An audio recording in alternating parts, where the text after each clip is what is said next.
सभी महानुभावों को सादर जय जिनेन्द्र। और आज हम पढ़ने वाले हैं 110 नंबर के श्लोक को। और इसमें जिस शिक्षा व्रत को हम पढ़ चुके हैं प्रोषधोपवास व्रत, उसके अतिचारों का यहाँ पर वर्णन किया गया है। तो आइए चलते हैं, देखते हैं कौन कौन से अतिचार कहे गए हैं। तो पहले श्लोक का उच्चारण कर लेते हैं। काफ़ी लंबा शब्द है, पूरा एक ही शब्द दिया हुआ है ऊपर की पंक्ति में, तो थोड़ा सा ध्यान से समझिएगा कैसे पढ़ना है। ग्रहण सबसे पहले, विसर्गास्तरणा, यहाँ तक ग्रहण विसर्गास्तरणान्य, ग्रहण विसर्गास्तरणान्य, दृष्ट मृष्टा मृष्टान्य, नादरास्मरणे नादरास्मरणे, ग्रहण विसर्गास्तरणान्य दृष्ट मृष्टान्य नादरास्मरणे। ठीक है। यत् प्रोषधोपवासब, यत् प्रोषधोपवासब व्यतिलंघन, यत् प्रोषधोपवास व्यतिलंघन पंचकम तदिदम, व्यतिलंघन पंचकम तदिदम। ठीक है, पूरा कैसे पढ़ेंगे। ग्रहण विसर्गास्तरणान्य दृष्ट मृष्टान्य नादरास्मरणे, फिर से देख ले। ग्रहण विसर्गास्तरणान्य दृष्ट मृष्टान्य नादरास्मरणे, यत् प्रोषधोपवास व्यतिलंघन पंचकम तदिदम। अब चूंकि ये एक ही शब्द होता है ना पूरा, तो हम फिर जहाँ पर यति होती है रुकने का स्थान, वहाँ पर रुकते नहीं है, फिर बिना सांस लिए ही पूरा एक शब्द पढ़ देंगे तो वो सही बिल्कुल शुद्ध उच्चारण हो जाएगा, है ना। जैसे कि नहीं तो बीच में समझ में नहीं आता कहाँ रुकें। जैसे कि ग्रहण विसर्गास्तरणा, यहाँ तक रुकना है, फिर न्यदृष्ट मृष्टान्य नादरास्मरणे, तो वो थोड़ा अजीब सा लगता है, इसलिए अपन ऐसे कर लेंगे कि ग्रहण विसर्गास्तरणान्यदृष्ट मृष्टान्य नादरास्मरणे, यत् प्रोषधोपवास व्यतिलंघन, है ना। थोड़ा सा रुक के और तुरंत ही अगला शब्द बोल देंगे, व्यतिलिंघन पंचकम तदिदम। तो यहाँ पर कह रहे हैं कि ग्रहण पहला शब्द है, अर्थात ग्रहण करना, वस्तुओं को उठाना। विसर्ग, विसर्ग का मतलब यहाँ पर छोड़ना, यहाँ पर मलमूत्र त्याग करने के अपेक्षा से ये शब्द दिया है ना। तो वस्तुओं, ग्रहण का मतलब उठाना रखना दोनों हो जाएगा, और विसर्ग का मतलब मलमूत्र क्षेपण करना। और स्तरणानी, यहाँ पर निकला है स्तरणानी, स्तरणानी का मतलब हो जाएगा बिस्तर आदि बिछाना, है ना, उनको उठाना रखना। तो अब देखो कैसे, अब यहाँ पर निकलेगा अदृष्ट मृष्टानी, अदृष्ट मृष्टानी। अदृष्ट मतलब बिना देखे हुए, मृष्टानी मतलब बिना, मृष्ट मतलब पहुँचना, है ना, या फिर शोधना। तो बिना देखे बिना शोधे किसी वस्तु को उठाना रखना, मलमूत्र क्षेपण करना और बिस्तर आदि बिछाना। और फिर 3 हो गए। फिर यहाँ पर निकलेगा अनादर और अस्मरण, बड़े रा में से एक आ निकलेगा तो बन जाएगा अस्मरणे, है ना। अनादर और अस्मरण 2 ये हो जाएंगे, तो 3 2 5 हो जाएंगे। ठीक है। तो बिना देखे बिना शोधे वस्तुओं को ग्रहण करना, मलमूत्र क्षेपण करना, बिस्तर आदि बिछाना, अनादर करना। अनादर का मतलब है कि जो व्रत के लिए आवश्यक कर्म है, सामायिक है, स्वाध्याय है, या फिर एक बार भोजन करना है ना, और पर्व के दिन उपवास करना है, इसके आगे पीछे एकासन करना है, उसके प्रति जो उत्साह की भावना होती है उसमें कमी होना, तो ये सब क्या है, अनादर कहलाता है। या फिर उसको भार समझना कि अरे अब लो फिर से अष्टमी आ गई, फिर चतुर्दशी आ गई, तो इस प्रकार की जो भावना है वो अनादर है। और अस्मरण अर्थात भूल जाना, अष्टमी आ गई ध्यान ही नहीं रहा, ओ सप्तमी निकल ही गई, एक आसन करना था, फिर ध्यान आया कल तो उपवास करना है, तो भूल जाना, तो स्मरण।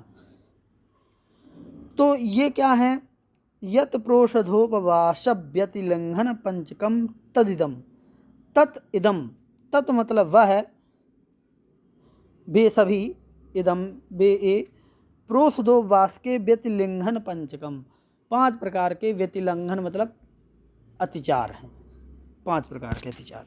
इसको और अच्छे से देख लेते हैं। यहाँ जीव जंतु हैं या नहीं, इस प्रकार चक्षु से देखना दृष्ट कहलाता है, और कोमल उपकरण से प्रमार्जन करना मृष्ट कहलाता है। दृष्ट और मृष्ट, ठीक है। तो कोई जीव जंतु है या नहीं आंखों से देखना, ये दृष्ट है, और उसको फिर कोमल झाड़ू आदि से उसको हटा देना, ये मृष्ट कहलाएगा। लेकिन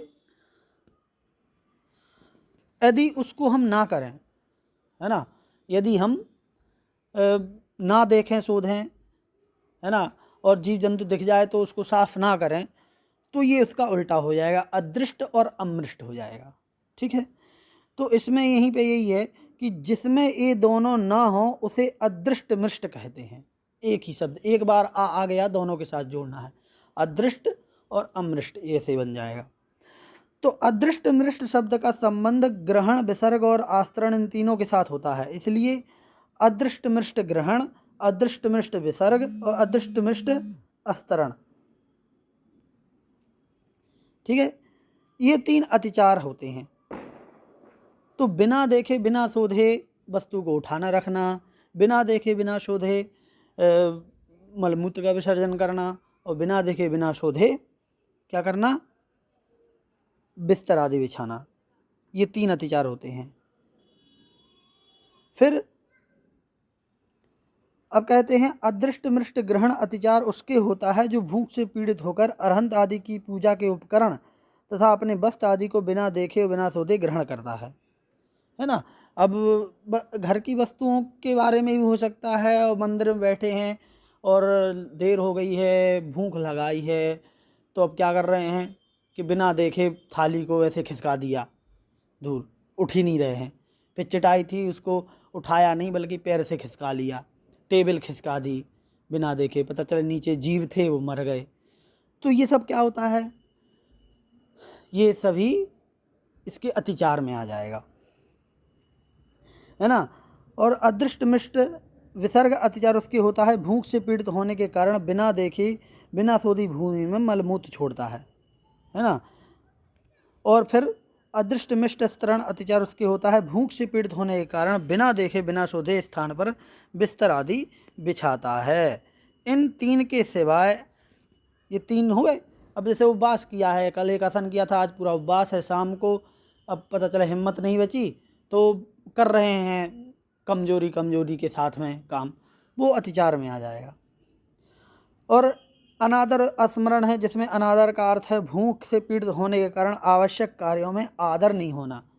यार पेट में चूहे दौड़ने लगे हैं, है ना, भूख लग रही है इतनी ज़्यादा, तो फिर सामायिक करने के लिए मन ही नहीं हो रहा है या हिम्मत नहीं हो रही है कि एक आसन पे हम थोड़ी देर के लिए बैठ जाएं, है ना। तो इस प्रकार से ये अनादर होगा। और भूल जाना, स्मरण, ध्यान ही नहीं रहना, ये भूल जाना हो जाएगा। हालांकि इसमें यहाँ पर तो स्मरण का अर्थ है उपेक्षा भाव से करना, ये स्मरण लिया गया है ना। चित्र में एकाग्रता का नहीं होना, एक एकाग्र चित्त से नहीं करना, ये यहाँ पर दिया हुआ है स्मरण का अर्थ। लेकिन भूल जाना भी इससे अर्थ लिया जाता है कि हमें ध्यान ही नहीं रहा कि सामायिक आदि करना है, कि स्वाध्याय करना है, समय भूल गए, या फिर उपवास करना भूल गए, तिथि भूल गए, ये सब होता है, ठीक है। तो तत्वार्थ सूत्रकार ने आगे भी देखो लिखा है कि इस व्रत के 5 ही अतिचार बतलाए हैं, मात्र शब्दों में अंतर है, भाव में नहीं। तत्वासूत्र जी में भी सेम यही व्रत और अतिचार बताए हैं। तो उनमें क्या है, उन्होंने बताया है अप्रत्यवेक्षता प्रमार्जितोत्सर्ग, अप्रत्यवेक्षता प्रमार्जिता दान, अप्रत्यवेक्षता प्रमार्जित शस्त्रोपक्रमण, अनादर और स्मरण। यहाँ पर अदृष्ट मृष्ट लिखा है समंतभद्र स्वामी ने, और उमा स्वामी ने तत्वासूत्र जी में अप्रत्यवेक्षित और अप्रमार्जित, ये 2 शब्द प्रयोग किए हैं। तो अनादर और स्मरण ये 2 अतिचार सामायिक शिक्षा व्रत में भी आते हैं, पहले भी हम पढ़ चुके हैं इनको।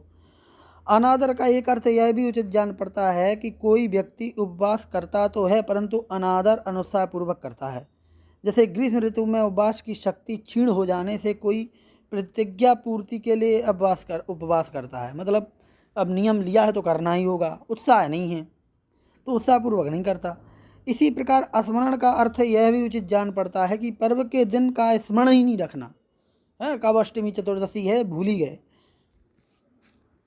तो किसी से पूछता है कि आज अष्टमी तो नहीं है, चतुर्दशी तो नहीं है, इस तरह समयांतर में पर्व के दिन का उपवास करता है। पता चला कि भूल गया कि आज अष्टमी तो नहीं है, फिर पता चला ये आज अष्टमी है, अरे यार तो उपवास करना है, कल एकादशी नहीं करना, भूल गए। तो इस प्रकार से ये अतिचार होते हैं। इन सब चीज़ों को समझ करके ही व्रत लेना चाहिए, और व्रत ले लिए हैं तो इन सब को पढ़ लेना चाहिए, जिससे कि हम अतिचारों से दूर बने रहें। चलिए आज की एक ही श्लोक रहने देते हैं। जय जिनेंद्र। अगला श्लोक है वैयावृत्ति का लक्षण, वो हम अगले पाठ में समझेंगे। जय जिनेंद्र।